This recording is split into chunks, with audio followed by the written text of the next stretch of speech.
Hola amigos, bienvenidos a esta, a esta edición de los días domingos que voy a dedicar a un autor que no soy yo en esta oportunidad para que no se enojen, que es un autor de lo que antes se llamaba la Pulp Fiction, o sea, libros baratieri, supuestamente escritos así sin mayor cuidado literario para satisfacer gustos elementales de una masa semianalfabeta. Esa es más o menos la idea.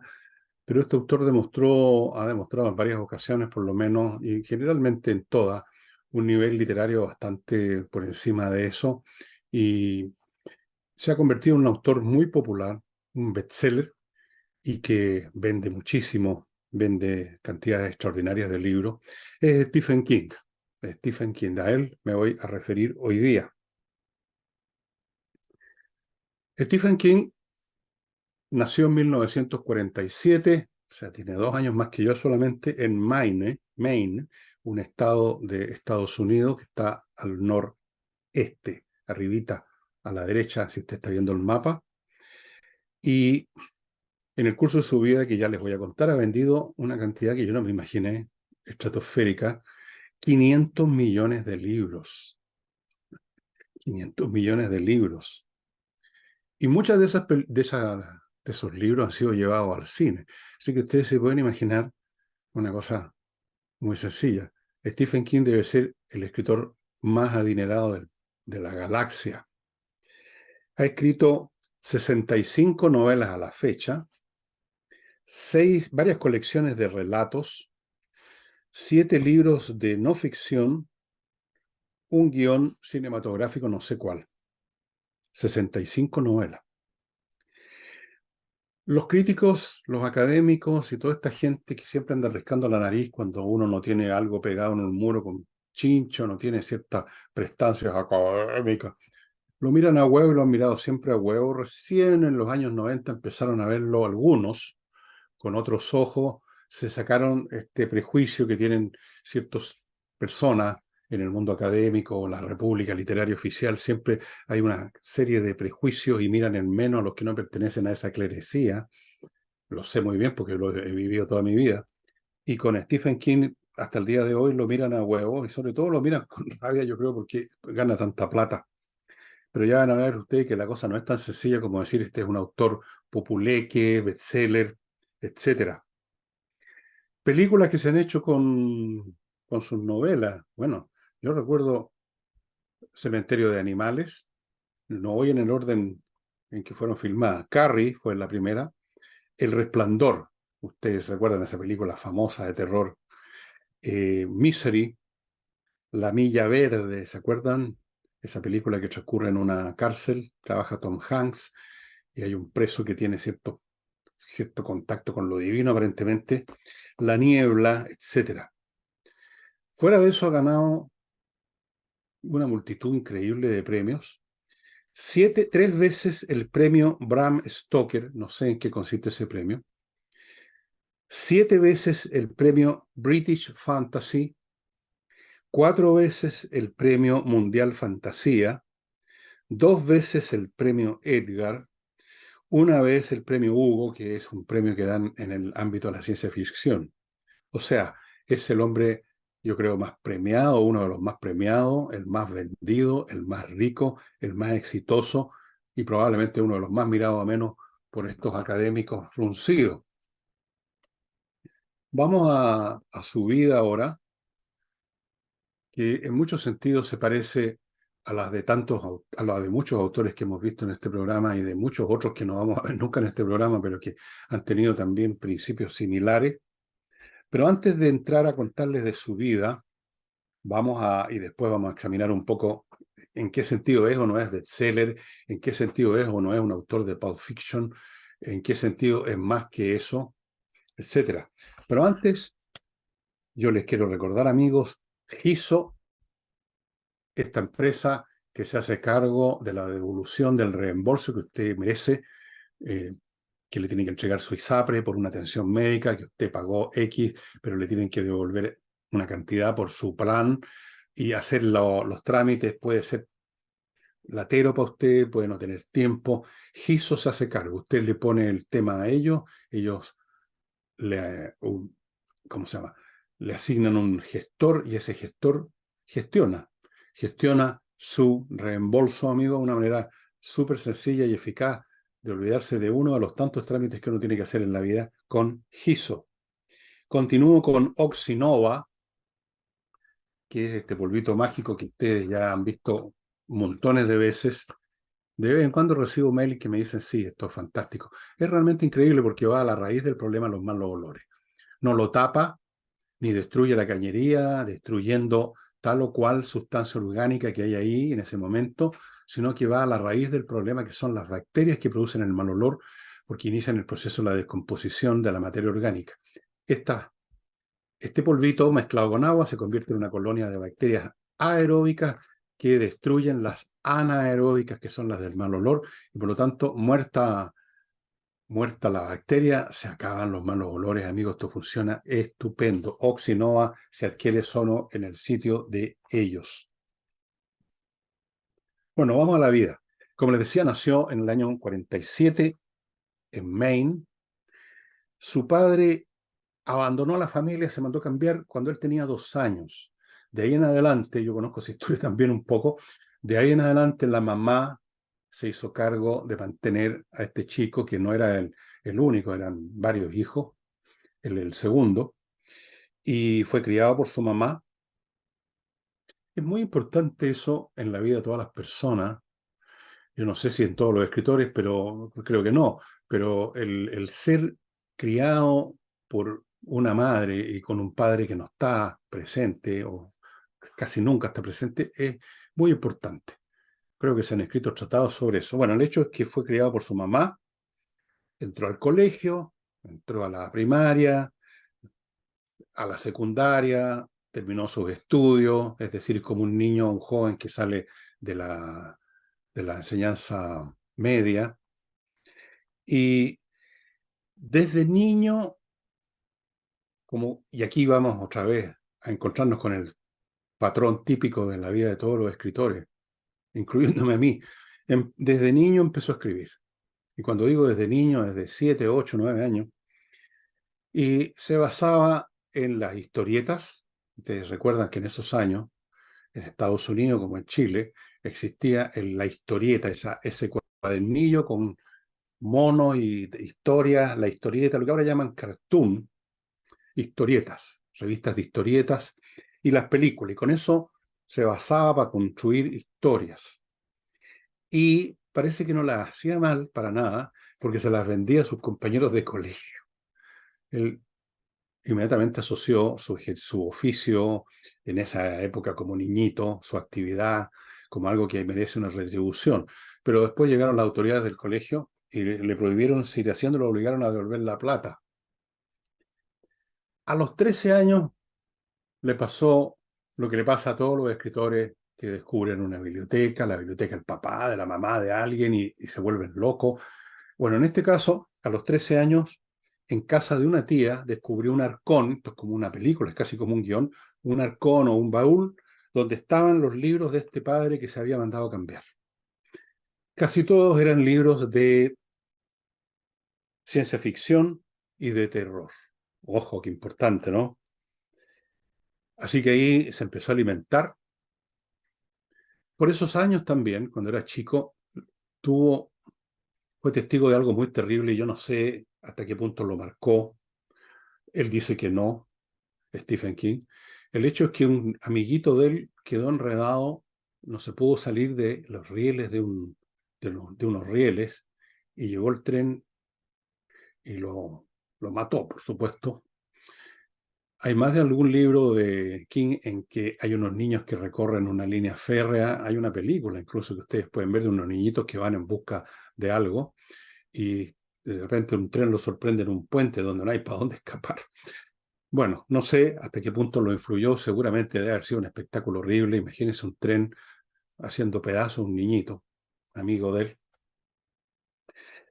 Y empezó a los 13 años más o menos, 14, 15, 16, a enviar cuentos a revistas Otro elemento que desapareció prácticamente, revistas dedicadas a publicar cuentos de muchos autores, ya sea de revistas de policiales, de ciencia ficción, de terror. Él empezó a mandar cuentos, no le fue bien, eso es otra experiencia típica de todo escritor, casi siempre, no siempre, pero el 99% de las veces que no les va bien al principio, no les dan pelota. Los editores, ya sea de las casas editoriales o de las revistas, eh, la experiencia con ellos no es siempre muy grata. ¿Quién es el editor? Simplemente un tipo que le gusta o no le gusta algo, y normalmente no le gusta casi nada, entonces lo rechazaron montones de veces, pero él siguió escribiendo, y finalmente le publicaron un relato en 1965. O sea, ya tenía 17 años, era súper joven, pero estaba escribiendo hacía rato. En 1966 entró a la Universidad de Maine a estudiar inglés, su propio idioma, algo así como que aquí alguien entrara a lo que era antes el pedagógico, ahora no sé ni cómo se llama, a estudiar castellano, a ser profesor de castellano, una cosa así. Allí, en esa universidad, en la biblioteca, conoció a quien sería su esposa hasta el día de hoy. Nunca se separó, nada, es un hombre que mantiene su matrimonio. Fue en 1971 y su esposa, su nombre de pila es Tabitha, que era escritora y activista, no sé de qué, pero era activista. ¿Sí? Por lo menos uno puede imaginar un tipo de carácter con eso, ¿no? Los activistas, sobre todo cuando son mujeres, son bastante activistas, digamos, bien activas. Eh, Su madre murió en esto, no todavía, pero por ahí murió, tuvo que mantenerse, tenía que pagar los estudios, las universidades son caras en Estados Unidos, así que trabajaba medio tiempo en toda clase de cosas menores, trabajó en una lavandería y finalmente terminó de estudiar, se licenció, recibió una licenciatura, no es un gran título en inglés. Eso le permitió convertirse en profesor de inglés, estuvo haciendo clases en una academia, y, pero todo esto en medio de una tremenda pobreza. O sea, estamos hablando de alguien que vivía al día. Y en un momento dado, él y su señora y sus hijos, que empezó a tener, tiene 3 hijos, fueron a vivir un remolque. Y ahí seguía escribiendo su remolque, que era, ahí estaba la cama, la cocina, el baño, todo ahí, un remolque. En esos mismos años, viviendo en medio de esa pobreza, con dificultades, teniendo que alimentar a sus hijos. Yo no sé si su esposa producía algún ingreso, pero el hecho es que viviendo al 3 y al 4, el hombre cayó en el alcoholismo, un alcoholismo que logró superarlo al cabo de 10 años. Seguramente ahora sigue de vez en cuando chupando un poco, pero no es alcohólico, no sé, esa parte no la conozco. Pero fíjense que este alcoholismo le sirvió mucho para una tremenda novela de la cual voy a hablar un poco más adelante. El hecho es que en algún momento dijo ya, no más cuentos enviados a revistas que te pagan, si es que te aceptan, te pagan una miseria. Empezó a escribir novelas. La primera novela que escribió y que él no le pareció, la tiró a la basura. Tabita la recogió, no la había terminado, y dijo, no, esta cuestión no va a servir, la tiró a la basura. Tabita, su señora, la recogió, le dijo, termínala. Y terminó siendo la novela llamada Carrie, de la cual se hizo una película. ¿Se acuerdan ustedes de esa niñita, Carrie, de la película? La niña que era capaz de producir fuego, así, de incendiarlo todo. La mandó a una editorial, Doubleday, le dieron un adelanto miserable, $2.500. Ahora, yo pensé, $2.500 allá por los años, principios de los 70, dicen aquí en la información que era ya en esa época una cantidad miserable. Yo les puedo contar que esa cantidad en los años 2000, el siglo XXI, era lo que yo recibía cuando mucho, y nunca recibí mucho más por los libros publicados por editoriales. Después, un goteo. Claro, de otro mercado, Chile, por supuesto. Generalmente el escritor en Chile se queda con el adelanto. Pongamos 2 palos, 3 palos, cuando mucho, y pare de contar. Y después uno recibe de repente 50 lucas, 100 lucas por los derechos.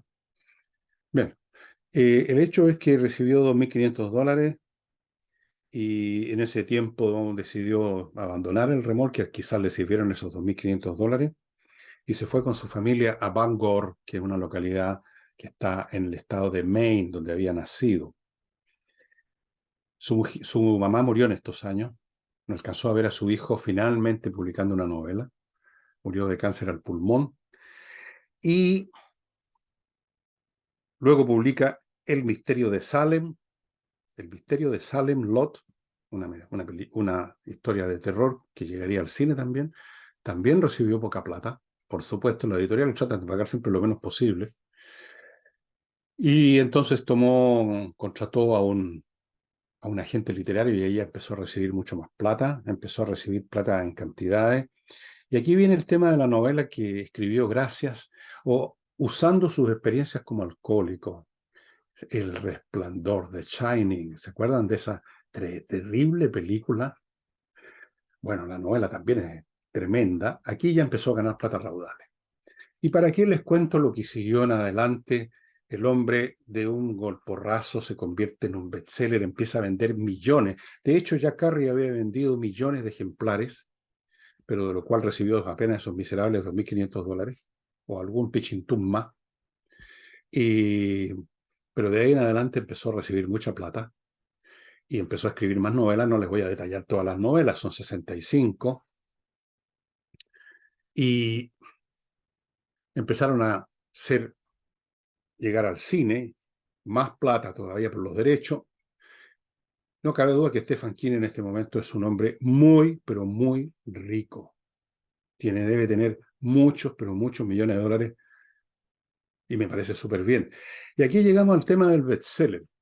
Porque en el mundo literario, que es un mundo repleto de envidia, resentimiento, mala leche, ¿qué quieren que les diga? Yo una vez me tocó estar, yo no participo en ese mundo, pero una vez, por casualidad, me tocó estar en la reunión en la casa de un escritor, donde llegaron otros escritores, y les puedo decir que el 90% de la conversación consistía en pelar a los que no estaban presentes y en mirar a huevo el trabajo de los demás. Son gente así.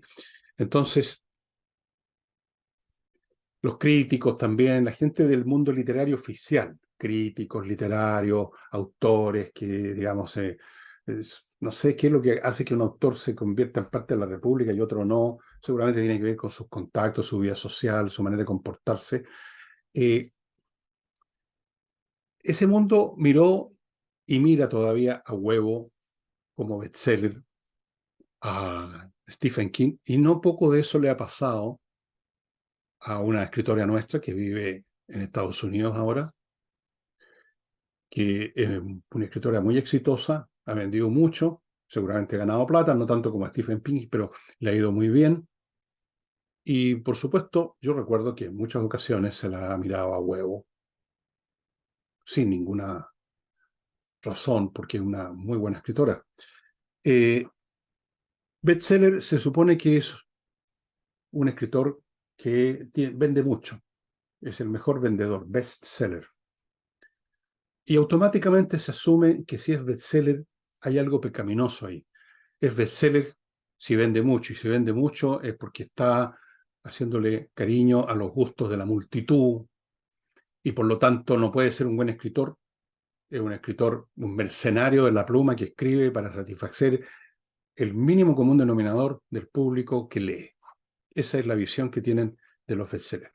Pero si ustedes lo piensan un poco, el hecho de vender mucho no necesariamente implica que esta persona que escribió y vendió mucho es un escritor de tercera categoría que solamente piensa en cómo vender, porque hay grandes obras de grandes autores que están en el hall de la fama mundial, que han vendido muchísimo.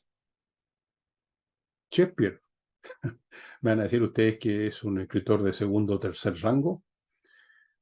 Cervantes, con el Quijote, que se ha editado en todos los idiomas del mundo. Claro, él no ganó mucha plata, no ganó casi nada, pero ahora podríamos decir que es un bestseller. Y, y luego tenemos en el caso latinoamericano, para ir a autores más, Mario Vargas Llosa ha vendido mucho y es un gran escritor.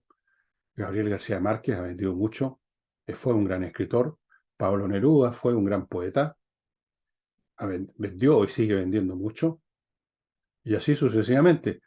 No necesariamente un autor que vende mucho es un mal autor, así como no necesariamente un autor que vende poco es un buen autor, puede ser un pésimo autor. La cuestión del éxito tiene que ver con muchos factores y no solamente la calidad literaria. Usted puede ser un bestseller sin tener calidad literaria, pero usted puede ser un bestseller teniendo calidad literaria, si además su calidad literaria le permite, en algún aspecto de su escritura, sintonizar con el gusto del público. Eso pasa en la música también. Eh, nadie se atrevería a decir que Wolfgang Amadeus Mozart es un autor penca, y sin embargo algunas piezas de él, como la famosa Serenata Nocturna, todo el mundo la conoce. Tan, tan, tan, tan, tan, tan, tan, tan, tan, tan, tan, tan, tan, tan, tan, tan, tan, tan, tan, tan, etcétera, etcétera. Incluso un músico la puso en ritmo moderno en alguna oportunidad, un verdadero asesinato. Esa música, podríamos decir, esa pieza por lo menos de Mozart es un bestseller. Todo el mundo la puede escuchar y le puede gustar. ¿Y eso qué? ¿Qué dice de Mozart? No dice nada de Mozart. En su época, Haydn fue muy exitoso, ganó dinero, su obra eran aplaudidas, a teatro repleto. Me van a decir que Haydn es uno de los más grandes compositores de todos los tiempos. Y por supuesto hubo otros grandes compositores que no tuvieron ese éxito tan masivo como Johann Sebastian Bach y así sucesivamente. No depende de la calidad de la obra, la cuantía del éxito popular o del éxito en general. Volviendo ahora a Stephen King. A mí me parece que tiene una elevada calidad literaria. Sabe contar muy bien su historia y eso ya es una tremenda virtud, saber contar una historia. Segundo, saber crear una historia, un argumento interesante.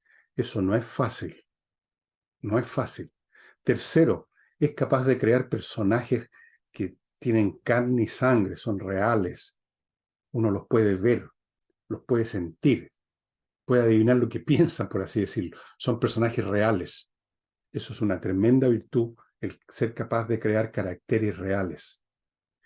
Cuarto, sus descripciones, la manera como describe ambientes y situaciones. Excelente. Entonces, ¿cuál es el pecado? Fuera de que vende mucho y que es rico. Naturalmente que tiene defectos su obra, como la obra hasta de los más grandes escritores.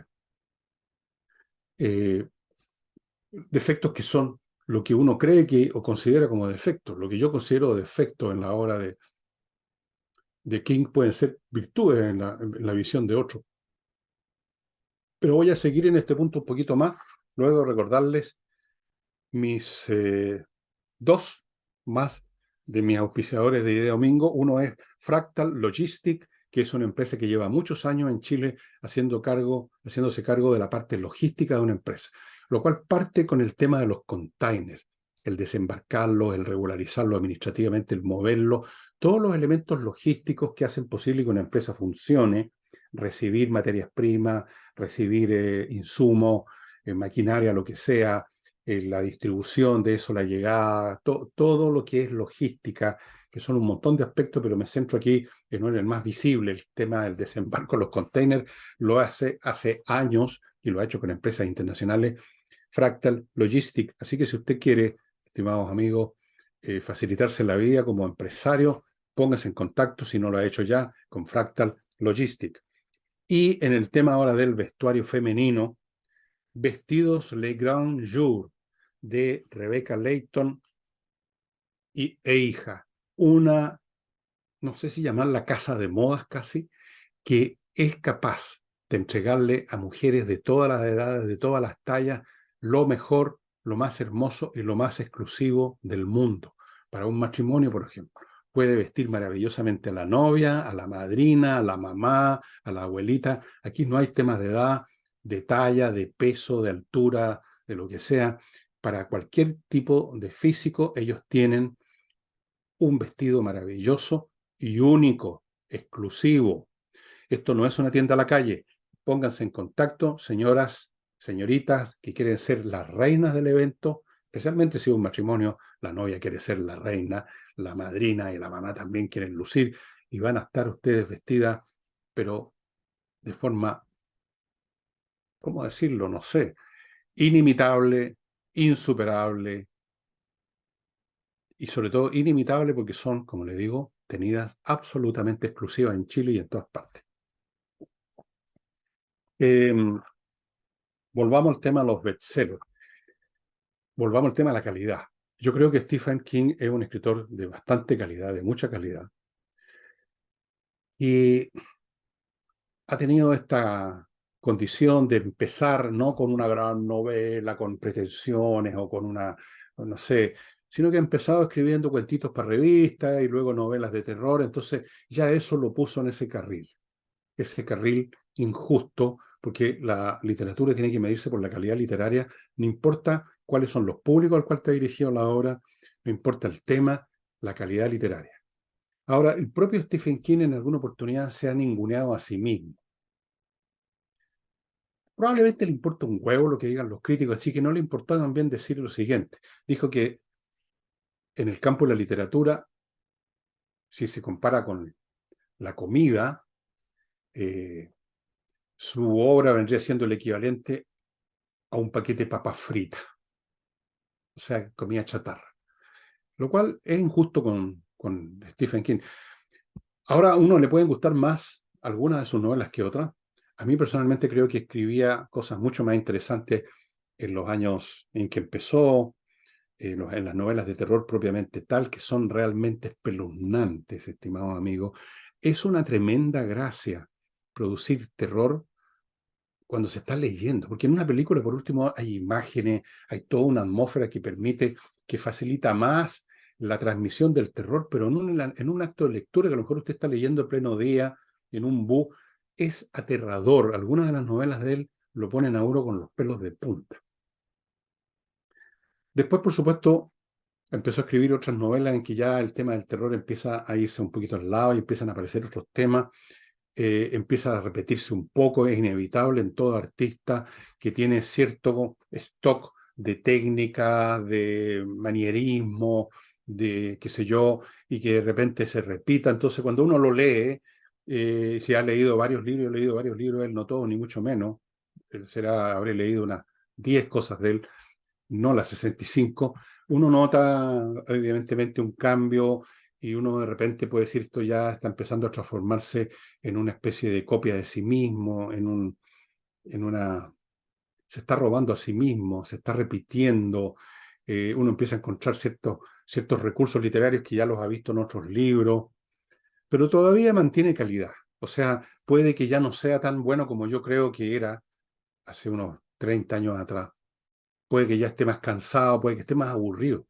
Eso puede pasar también. Está medio aburrido escribir.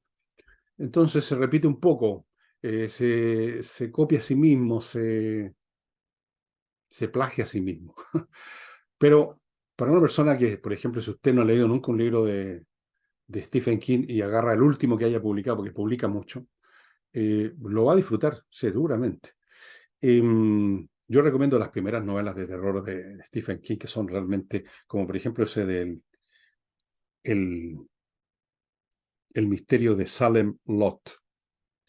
Y hay otras realmente espeluznantes. Yo lo encuentro un muy buen escritor. No me parece que sea un pecado vender libros. A mí me gustaría ser un bestseller. A veces lo he sido momentáneamente a nivel chileno. Nunca voy a vender 500 millones de ejemplares.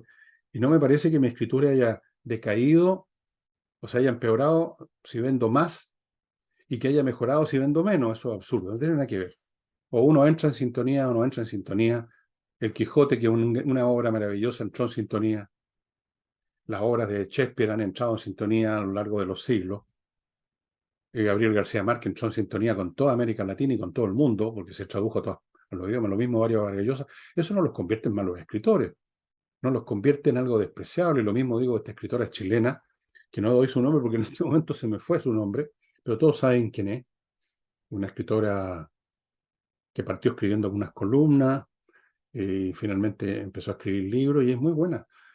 Y le ha ido muy bien, sus libros son bestsellers.